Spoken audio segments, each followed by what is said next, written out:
Profesor Muhammad Mahfud MD telah lama berkecimpung di dunia akademik dan pemerintahan.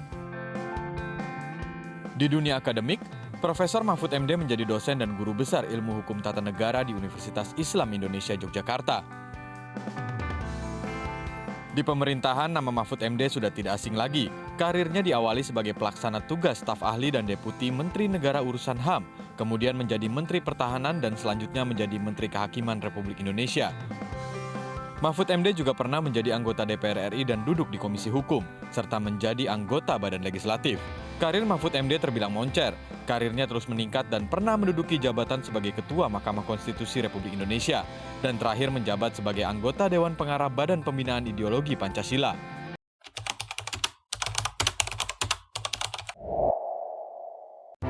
Berorientasi pelayanan, Prof. Mahfud selalu menempatkan kepentingan publik di atas kepentingan pribadi. Ia berupaya memastikan kebijakan pemerintah berpihak kepada keadilan dan kesejahteraan rakyat.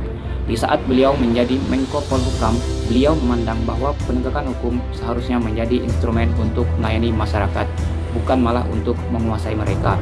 Bukti nyata, sebagai Menteri Koordinator Bidang Politik, Hukum, dan Keamanan, Prof. Mahfud aktif menindaklanjuti berbagai laporan pelanggaran hukum dan memperjuangkan keadilan bagi masyarakat. Contohnya, beliau membentuk Satgas TPPU, adanya laporan hasil analisis dari PPATK tentang dugaan TPPU hingga 349 triliun yang kemudian ramai di publik. Langkah ini menunjukkan kepedulian terhadap perlindungan ekonomi dari praktik kejahatan ekonomi.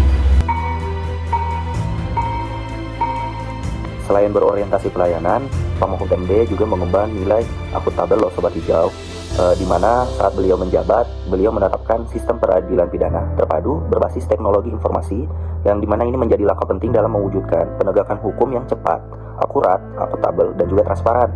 Melalui sistem ini, pertukaran data antar lembaga hukum dapat dilakukan secara elektronik, sehingga tahapan penanganan perkara bisa dipantau dengan jelas dan terbuka.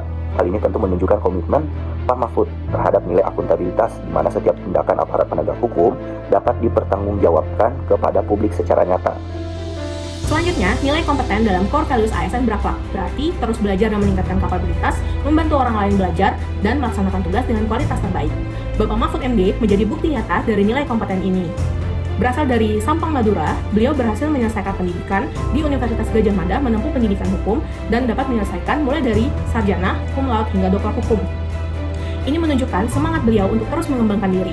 Dalam karirnya, beliau juga dipercaya untuk memegang jabatan penting, seperti Menteri Pertahanan, Menteri Kehakiman dan HAM, Ketua Mahkamah Konstitusi, hingga Menko Polhukam.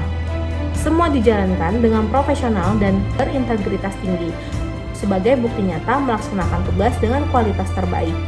Bapak Mahfud MD menunjukkan bahwa kompeten bukan hanya tentang ilmu, melainkan juga tentang tanggung jawab, integritas, dan pengabdian kepada bangsa.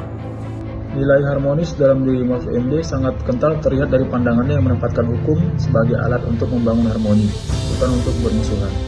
Sebagai seorang akademisi dan praktisi hukum senior, ia meyakini bahwa prinsip keadilan restoratif yang bersumber dari nilai-nilai budaya Pancasila seperti kebersamaan dan gotong royong. Prinsip ini memungkinkan penyelesaian konflik tanpa harus ke pengadilan sehingga menjadi kerukunan sosial. Selain itu, Mahfud MD secara konsisten menyerukan pentingnya toleransi antar umat beragama dan kesetaraan hukum untuk semua golongan. Ia menekankan bahwa Indonesia adalah milik bersama dari berbagai suku, agama, ras, dan perbedaan yang harus dijaga kebersamaan dan kerukunannya. Baginya, menegakkan keadilan adalah kunci untuk menghindari munculnya radikalisme yang sering dipicu oleh rasa ketidakadilan. Dengan membangun keadilan dan menegakkan hukum dengan baik, stabilitas dan keharmonisan masyarakat dapat dicapai dengan baik. Loyalitas Profesor Mahfud MD tidak diragukan lagi terhadap bangsa dan konstitusi. Beliau menempatkan kepentingan negara di atas segala kepentingan politik atau pribadi. Saat menjabat sebagai Ketua Mahkamah Konstitusi, beliau menolak segala bentuk intervensi politik dan tetap memutus perkara berdasarkan hukum dan nurani, termasuk dalam putusan-putusan strategis yang menjaga marwah konstitusi dari kepentingan sempit atau kepentingan pribadi. Adaptif, Prof. Mahfud mampu menyesuaikan diri dengan perubahan zaman dan perkembangan teknologi tanpa kehilangan nilai-nilai moral. Bukti nyata, ia aktif menggunakan media sosial seperti akun YouTube-nya sendiri untuk menyampaikan edukasi hukum, kebijakan publik, dan berdialog dengan masyarakat luas baik dari kalangan tua ataupun kaum muda. Sikap ini menunjukkan keterbukaan dan kemampuan memanfaatkan teknologi untuk memperkuat komunikasi publik. Selain itu, saat beliau masih aktif menjabat dulu saat menjadi Menko Polhukam, beliau kerap melakukan kolaborasi antar kementerian lainnya, yang dimana pada contoh kasus ini, beliau melakukan kunjungan pada Pulau Rondo dan Kota Sabang bersama Kementerian Dalam Negeri. Kunjungan ini dilakukan dengan tujuan untuk melakukan pengecekan ke prasarana publik seperti instalasi air bersih, listrik, dan pos penjaga perbatasan. Dalam kesempatan ini juga beliau melakukan dialog kepada masyarakat dan pemerintah setempat. Tentunya ini menjadi contoh nyata dalam penerapan nilai kolaboratif karena melibatkan kerjasama lintas lembaga dan juga koordinasi antar pemerintah pusat, daerah, serta masyarakat.